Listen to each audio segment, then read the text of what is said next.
to announce some funding for park improvements here in Woodlawn. Also, we have Mayor Gary McCarthy, and I have to say that in my time in public life, Gary's absolutely the best executive of any municipality that I've worked with. The amount that's accomplished, the fact that his door is always open, and where Schenectady was before he became mayor to where it is now. We're also joined by other officials from the city of Schenectady, elected officials, Carmel Patrick, Marion Porterfield, City Council President, Doreen DeToro on the council, and Damon Farley also on the council, and also engineers and the Parks and Rec department. So at Schenectady now is only 7% of my assembly district, but we have given, including this money, well over $3 million to the city of Schenectady, all kinds of projects. Many people enjoy Music Haven. We did help rehabilitate that, Central Park, the baseball diamonds, all with the help of Speaker Hasty. One thing I want to say about Speaker Hasty is that he's absolutely second to none in New York State government in supporting local projects. And so we're very grateful to for his work in that regard. I just want to mention a few of the other things that we've done, and not mention all of them, but I did mention the baseball fields and the and Music Haven. And by the way, a lot of these park improvements generate revenue for the city as well. So investments in park are sound economic development principles. We've made improvements in Steinmetz Park, which is completely across town in what's called Goose Hill neighborhood. We have one of the most interesting projects, which has not yet come to fruition, is that Schenectady is the site of the first, which elected the first woman to the New York State Assembly. And if I have that correctly, she was a physician. Her name was Elizabeth Gillette. And I believe she was elected even before women had the right to vote. And I did some research on this, and that's quite an accomplishment. She was a physician, and in those days, physicians were known to everyone. So obviously made her popular. But interesting, she took a very courageous stand, which cost her re-election. There were 4 socialists elected to the New York State Assembly, and they refused to seat them, and she voted to seat the socialists, and it didn't sit well for her re-election, but it certainly testifies to her principle. We've also brought LED lighting for City Hall and improvements for Ellis Hospital, including we did an announcement there of repairs to their parking garage, which was an absolute mess. And other things. Youth Build in Schenectady has been an organization that we participated in funding. So there's been a lot that we've worked on in Schenectady. Obviously, we're continuing to do it. And with that, I give you Speaker Carl Hasty. So it's always great to be here and to be with Phil and all of the great elected officials in Schenectady. I feel like since COVID, there's been a greater appreciation for the importance of parks, and so just happy to be here. I'm happy to be helpful. One of the things about me when I go to the tours and we try to help support us, I like projects to be completed. So in conjunction with Assemblyman Stack, we're going to double the amount so that they can finish every project here in the park. But I always tell people, thank me when I write a personal check one day. This is your money. It's state money. It's the public's money. And what's the best way to spend money on people than for people to enjoy outdoor spaces and parks and have a safe place for children to be. So I'm just happy to be here. Happy to support the project. So thank you.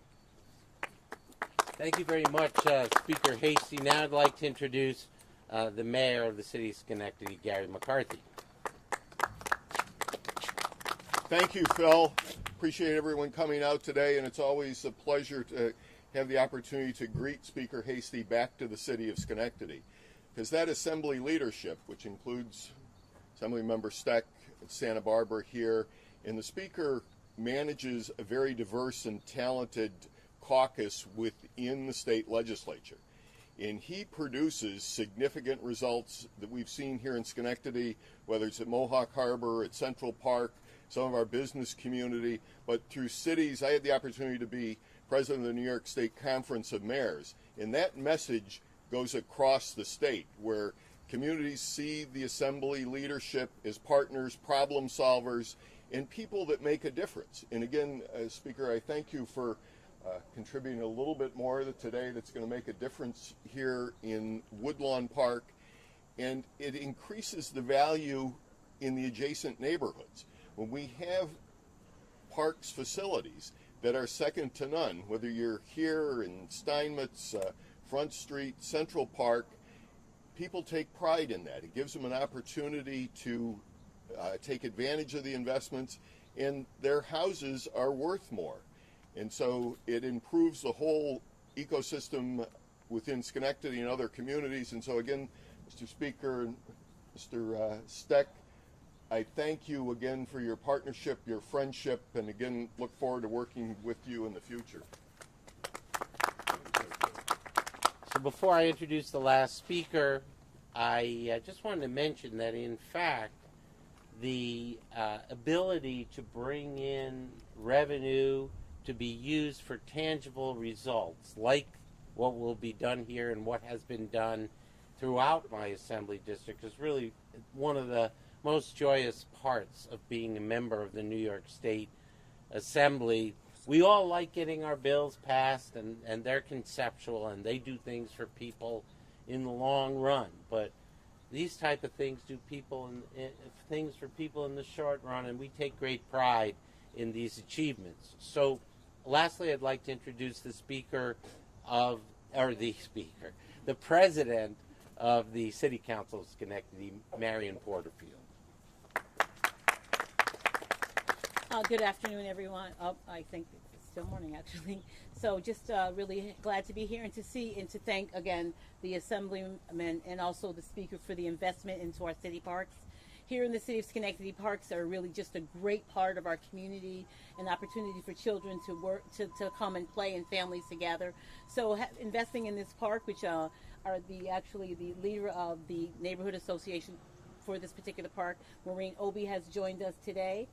And so they've done a lot of work in this park prior to this investment. So this investment just adds to what has been going on in this park. It's just going to make it a much more wonderful place to be, to work, to play, to live, for children to come. It's widely used, and actually it's the only park within Woodlawn. So to have this investment really it's going to make a huge difference in this neighborhood.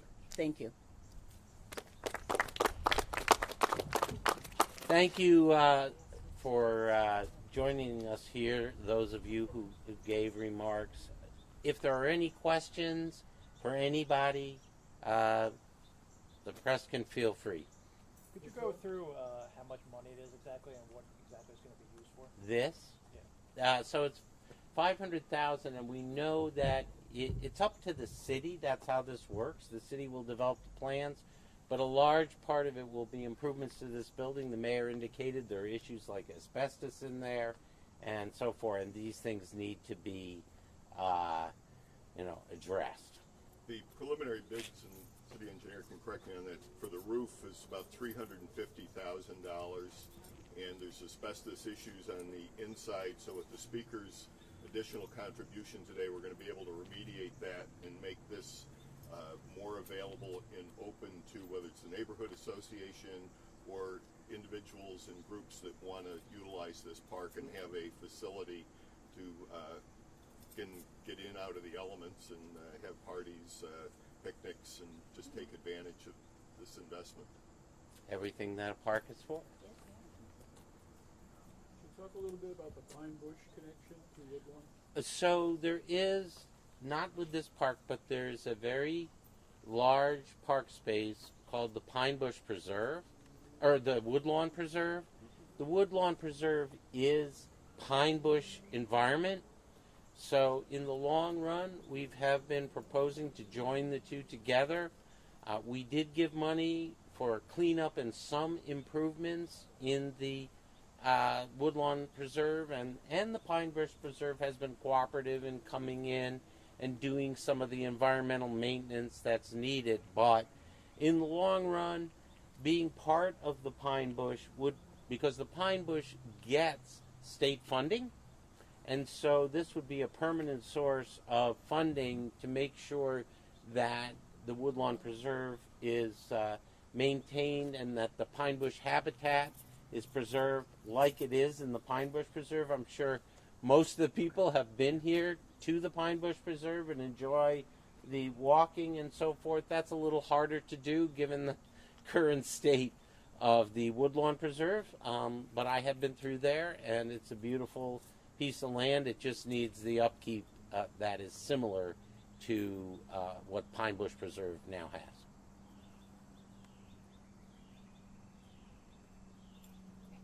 Motion to adjourn? This question's for Speaker Hassey. I just wanted. Is it on topic or? No. Okay, so we're gonna take a quick break, let these fine folks get back to what they're doing, and then we'll do off topic. We want to get a photo with this? Just Yeah, ask it's the, a really good idea. Yeah. cameras if you could take two pictures so that the 250 Sam's got the adds up to fancy 500. camera today, yeah. Well, no, how about this? Can we borrow somebody's pen? I just need you guys You to got a leave Sharpie? that podium.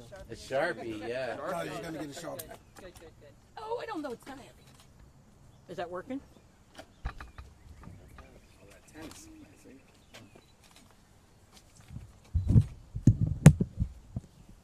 Gary knows better than to run out and try and cash this thing. Doesn't mean I'm not going to try. Do we have something coming? Oh, yeah. Yeah, Thad's going to get one. Oh, okay.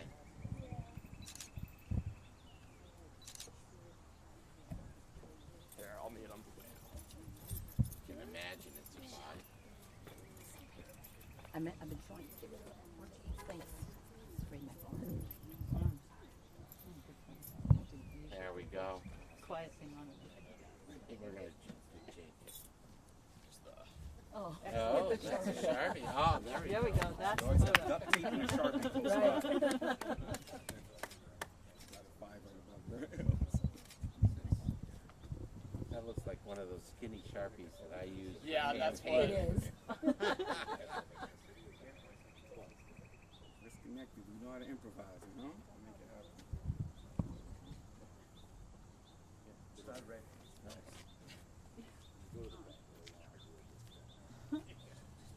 Just one. Yeah. Very nice. Thank you so much. Thank you, sir. All right, take two.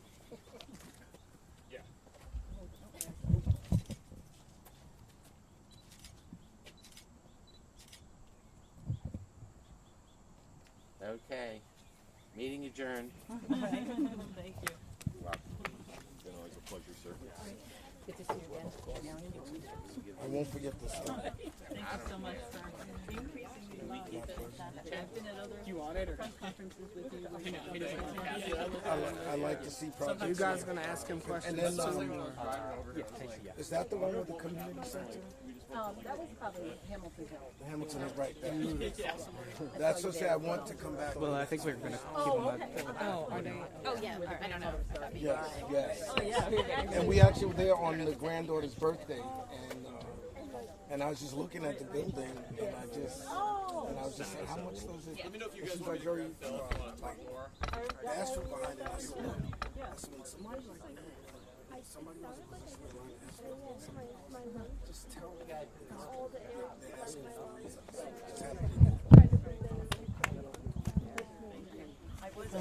And I thought y'all all here to see me and Phil give money. Thank you.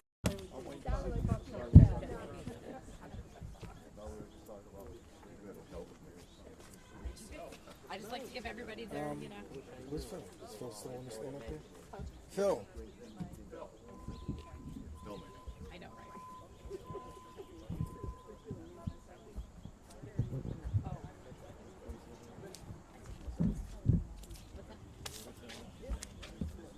One thing we didn't mention is that the city ran a youth program in this park this summer. They had 43 children involved, so hopefully with improvements, they can expand that, which is critically important in an urban environment. Okay, on to other questions. Mr. Speaker, we know the basic answer on whether or not we're coming back to address the federal cuts, but is there anything that you could see bringing the legislature back on this cannabis issue, federal benefits for migrants, anything at this point? No, remember in the budget, we gave the governor the ability up to $2 billion to deal with a deficit, and so right now it's somewhere around $750 million. So that's something that the budget director can handle. Now, when it comes to next year's issue, that's when the real bad news, I'd say the bad news starts to hit. We'll have to deal with that in the conversation. So no, there's no discussion whatsoever about coming back for a special session. Even for those other things like that? No, those things can wait. So as you're standing in front of a map of Texas on the ground, do you think you will? Is redistricting going to wait until next year, or is that something that you might address in the next? If there's going to be a constitutional change, in order to do a change to the Constitution, you have to have 2 consecutive legislatures pass it, and then it's put before the voters. So whether we pass something, this is year 1 of this legislature. So first passage doesn't have to be this year. We can do it next year, and so the earliest that something could go before the voters is 27. So are we having those discussions? Yes. And can we get a general? You are having those discussions about coming back, or just for next year? Then you think? No, about making the people. Listen, people don't like the current, I'd say, makeup of how the commission acts. It's like you're asking for a deadlock when you have things at 5-5, and so that needs to be changed. Now, what those changes are, those are the things that myself and my conference and Andrea and her conference and the governor. Even though governors are not involved in constitutional amendments, but we feel it's important to have the governor's voice as part of what we want to do. Just to reemphasize one point, because we get contacted a lot by constituents on this who want us to do redistricting. They don't understand that the redistricting in the state of New York is constitutional, and that would, as the speaker pointed out, require passage of a redistricting change bill in 2 consecutive legislators and then approved by the voters. So we can't do it now, even though many of our constituents would like us to. Right, the only way that we could, in effect, have to redraw lines is if it's a court order. It says that lines have to be redrawn. That's before 2028. So if the governor asks you today, will you come back to this, set the momentum on this? Would you be open to that, or? I mean, we haven't talked about that. I mean, it doesn't have to be done now, but I mean, if there's things that, this and other things that if it maybe gives people a sense of relief, maybe we would come back, but there's no coming back earlier other than having it earlier to you guys and being written about. That's the only thing. There's nothing actual or factual that will happen if we do first passage tomorrow, or just have to do it by August of next year. So what have you discussed so far about redistricting? Well, like I said, most people believe the current commission doesn't work. Like I said, you're just asking for a deadlock when it's 5-5, and so we're just going over different, when I was in college, I took a class called game theory, and you have different trees and different branches, so we're just discussing that. There's nothing definitive at this point. And then when it comes to California, the Supreme Court blocked Republicans' attempt to block. Isn't that amazing? Republicans play funny in Texas, but then want to run to the courts in California. The irony of things, isn't it? Can you have your just general statement, general comments about that? No, I think it's within the right of the California legislature, the way they do things. They put things before the voters. So happy to see that the courts are going to allow California, to re-examine this. You got to fight fire with fire. Unfortunately for us as Democrats, we seem to be more moral champions, but it's hard to be a moral champion when people are playing dirty. And people's lives are at stake with the stuff that's going on. So Cannot unilaterally disarm. Any other questions? all right, thanks everybody. you. Enjoy the rest of your Thank day. you. All right, take care, everybody. All right, take care. Right. Dad, here's your Sharpie. Yeah, the world famous. Yeah, always have one at all times. Thank you guys so much for coming out and